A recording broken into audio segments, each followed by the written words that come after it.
Was it really a victory for good government, Mr. Brown? Or was it a victory for propaganda? That's quite a asking. Well, we've been studying citizenship in school. In a few years, I'll start voting. I've been following the campaign. So much was said on both sides. I'm confused. How can you know what to believe when there's so much propaganda? Perhaps I can help you, Chuck. I think it might also be called a victory for propaganda. But that would have been equally true if our opponent had won. But that's what I mean. Everybody uses propaganda. Oh, no, not everybody, Chuck. I've been studying it for some years. Propaganda made this picture. Propaganda skillfully employed to turn millions of men to a cruel hatred of their fellow men. On the other hand, propaganda often persuades us to help our fellow men. The products of our factories are also known around the world through propaganda in the form of advertising and salesmanship. The study of history reveals a great deal of propaganda that has been used to fight wars and win wars. Propaganda can also be used for peace. So you see, Chuck, propaganda is important. Well worth any time you give studying it. I see that. But how can you study it? Well, you can begin by investigating the techniques of propaganda. Here, I've listed some of the main ones. Glittering generalities, transfer, name-calling, card stacking, testimonial, plain folks, and bandwagon. You'll find these techniques used in many places, in many ways, for many different purposes. Your job is to recognize them when you see them. My first job is to understand what they mean. What is a glittering generality? Well, let me see. That headline you were quoting, a victory for good government. Good government is a phrase we use many times during the campaign. We said the mayor stood for good government and promised good government. But it's true, isn't it? What's true? What does good government mean? Is the mayor's idea of good government the same as yours? I see. It's a glittering generality. One of the best. There's another. Yes. And why do you suppose our opponents chose that phrase? I guess because everybody likes a real American. Right. And they wanted to transfer that liking for a real American to Mr. Butler. Then that's what you mean by the technique of transfer. That's it. Now let's see if you can recognize another technique. A day or so after that poster came out, I said in one of my campaign speeches, our opponent advertises himself as a real American. I say he is unreal, unrealistic. He is a visionary, a theorist, a dreamer. He is so thirsty for public office that like a weary traveler in the desert, he sees a mirage, and he is trying to sell it to you as real. There. Now, what would you call that? That's name-calling, visionary, theorist, dreamer. That's right. And those are very polite names. But now I want you to listen to something else. For my collection of propaganda materials, I've made a special record of part of one of Mr. Butler's radio speeches.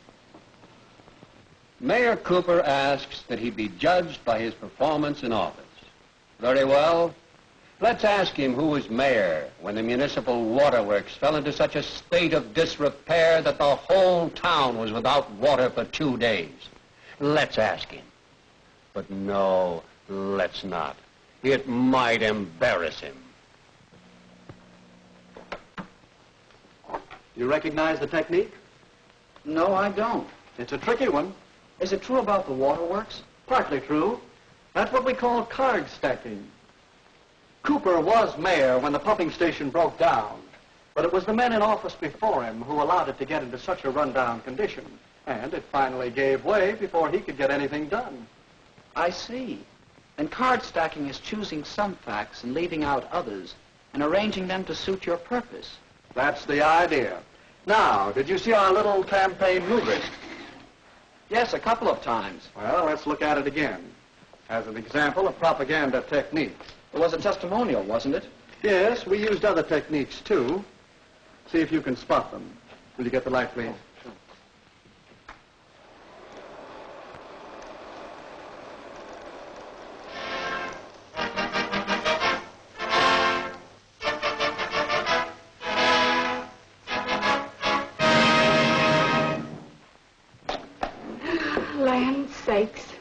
A body hardly has time enough.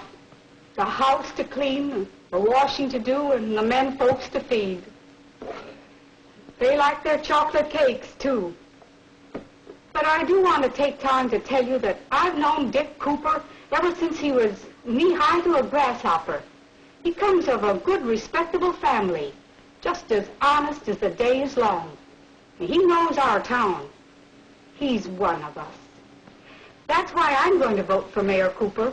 And all my friends are going to vote for him, too. We'll stop a minute, Chuck. Recognize the technique? That must be what you call plain folks. That's right. You'll find many versions of the appeal based on the common man, the man on the street, log cabin to president. Now let's look at the rest of the movie. Mayor Cooper. Her friends are voting for Mayor Cooper.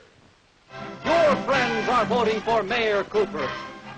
The people know what they want, and what they want is Mayor Cooper. Don't you be left behind. Get on board the Victory Special. Vote for Mayor. That ending's easy to spot. It's the bandwagon. Yes, the propaganda we've been talking about is easy to detect. But a great deal of propaganda is much more hidden, much harder to detect. That's what's bothering me. Even in a small local election, there's so much propaganda. That poster, a real American. He uses a transferred device. Does that mean it isn't true? Not necessarily. Evaluating propaganda isn't that simple. Recognizing the technique is one step. Another step is to know the purpose. What is the purpose here? That's easy. To get people to vote for Butler. Yes, to persuade people that Butler is the better man, to move them to vote for him. In short, to sell Mr. Butler to the voters. You'll find that the purpose of most propaganda is to persuade people to believe something, to do something, or to buy something. All right. But it still doesn't answer my question. No. Your next step, and it's a big one, is to get the facts. Well, is he a real American? Howard Butler was born in this country. He obeys its laws. He's a good citizen. Yes, he is a real American. The same can be said for Richard Cooper. So ask yourself whether the facts support the purpose. Do they support the transfer of feeling from real American to Mr. Butler over Mr. Cooper? No, I guess not. Well, that's your fourth step. Weigh the facts against the purpose and the technique. I think I understand. To know whether propaganda is good or not, whether it's true or not, I should know the purpose, recognize and judge the purpose and technique. Don't come to a campaign manager. I might opposition. Well, that's all right. Whenever you're tracking down propaganda, get as many different points of view as you can. You know something? What? I think that it might be interesting to make a really serious study of propaganda. I find it interesting, and there's plenty to study. Here I have just a few of the many books on the subject. You can read them. You can keep your eyes and ears open for little bits of propaganda. And, of course, you can study whole propaganda campaigns. Here are a few on which I've been gathering material. Hitler and Nazi Germany had a propaganda that ran over many years. Then there's a wealth of propaganda to study on the subject of Russia and communism. There's propaganda to study in our own American elections, national as well as local. And in many of the major issues, such elections often hinge. Well, if I don't learn about propaganda... Remember the techniques we outlined for studying it. Propaganda is a powerful force. So powerful that your study of propaganda is important not only to you, but to me and to the world.